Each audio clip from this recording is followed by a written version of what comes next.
Disturb us not until the end of our journey, and keep us safe wherever we may be.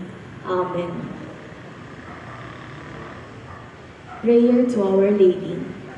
O loving Mother, we humbly beseech you, help us to be ever thankful to the Lord for all His blessings to us.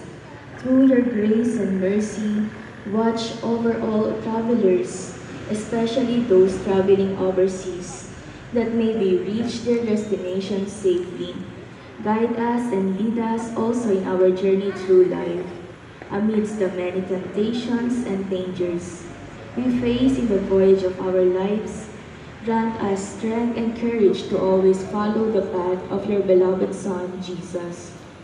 Dear Mother, we implore you, grant that our homes be ever blessed with a nurturing peace. Help us to honorably and benevolently support our family as we travel